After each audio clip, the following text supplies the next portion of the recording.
All right, let's get to the Patriots returning to Gillette today, the voluntary workout program. This is a big day.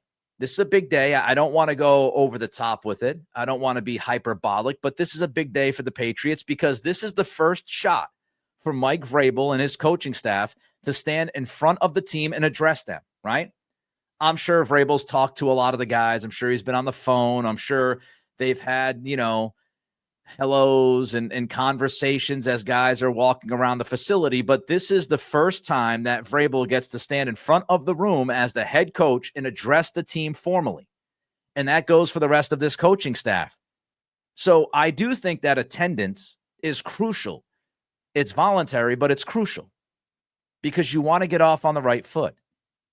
You don't want to miss this kind of thing. You want to be sitting there and you want to listen to what Mike Vrabel is trying to accomplish, what he wants this program to look like and sound like and feel like, what he wants from you, the individual player. That message has to get across, and it starts today. Can't start soon enough. Not with last year's debacle. Have those conversations. Have those meetings. Josh McDaniels gets to stand in front of the room. Talk to some of the guys, right? Just to address the team.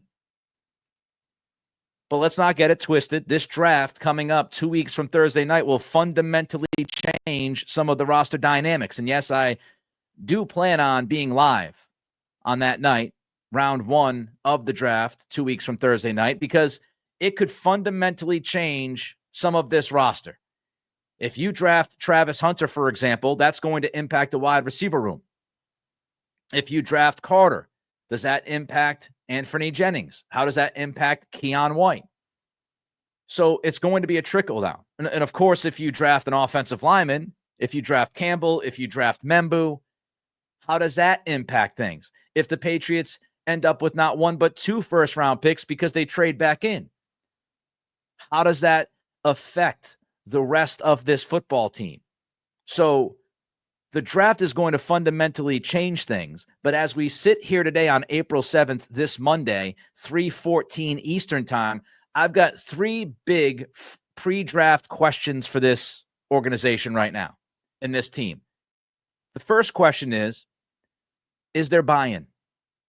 Is there buy-in for Vrabel's vision? Is there buy-in for Vrabel's vision from the players? We've heard from the guys that signed as free agents. Of course, those guys are going to sit there and tell you that they have bought in. Part of the reason why they signed, they didn't have to sign. Of course, money helps. But when you sign with a team, you're signing because you're committing to that head coach. You're committing to that program. So we don't need to hear it from Morgan Moses or Robert Spillane or Carlton Davis or Milton Williams. We don't need to hear it from those guys because we know they've bought in. If they didn't buy in, they wouldn't have signed. But is there buy-in with other players?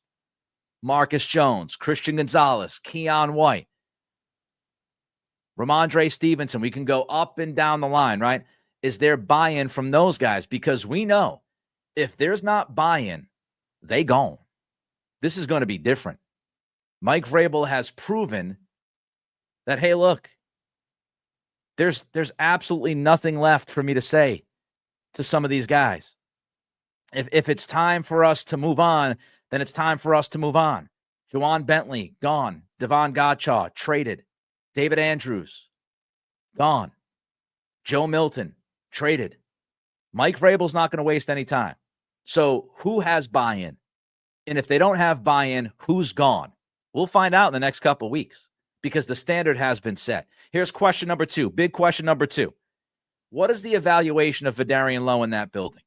Now, we know right now the Patriots, they wanted Ronnie Stanley. They didn't get Ronnie Stanley. They wanted a number of other offensive linemen. They didn't get any of those offensive linemen to play left tackle.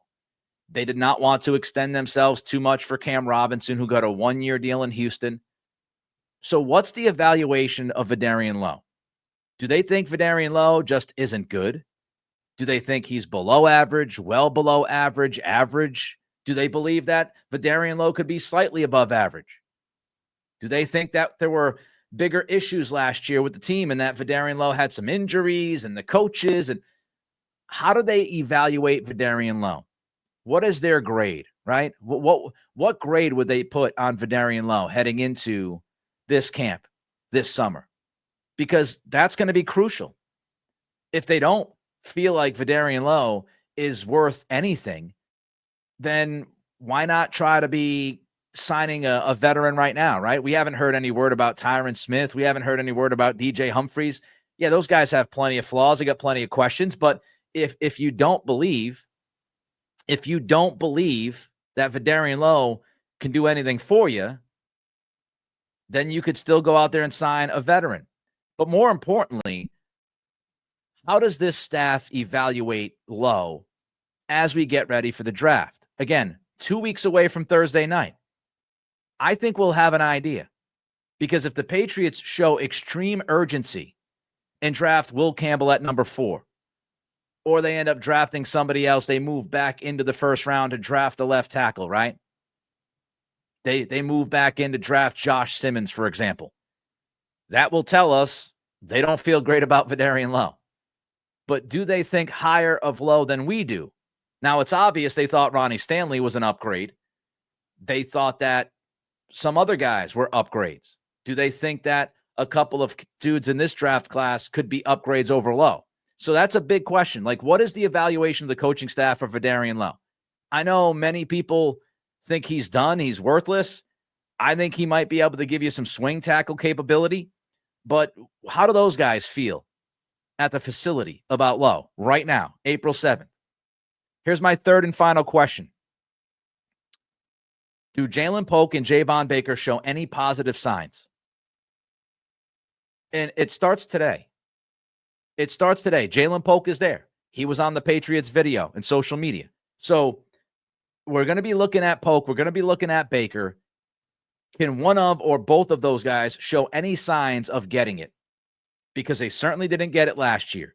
They didn't get it on the field, and it didn't seem like they got it off the field with the social media, the other stuff with Baker, with the cop run-in and all that stuff.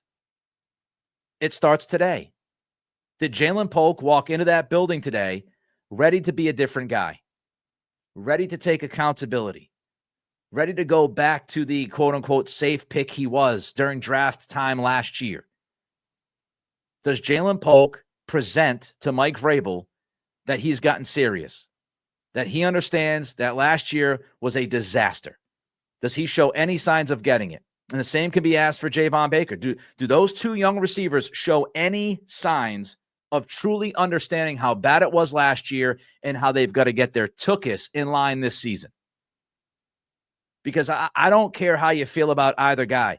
I think all of us would agree that if those two guys don't get it, at least one of the two guys don't get it, wasting 2 picks in last year's draft is an abomination. There's still hope. And I think many people have given up hope. I'm not giving up hope. I'm not completely done with either guy. I've said this plenty of times. I'll say it plenty more. I don't give up on players after one season. I just don't. And that's not just a Patriots thing. It's an NFL thing. It's really an all sports thing. I think if you give up on a guy after his rookie season, it's too soon. It's too soon. You got to give them at least a year and a half, 2 years to find their footing. And then after year 2, it's like, okay, now my patience is wearing thin and I'm moving on from this guy. So I haven't given up hope for either of Baker or Polk. But if you did end up wasting a 2nd-round pick last year and wasting a 4th-round pick last year, man, oh man, that can go in line with the rest of the other draft issues this team has had for way too long. So does Jalen Polk, does Javon Baker, they're back in this building today. Do they show any examples to this coaching staff that they're figuring things out, that they're getting it? It's a big question. It's a big question because you don't want both of those guys being wasted picks. That would be brutal.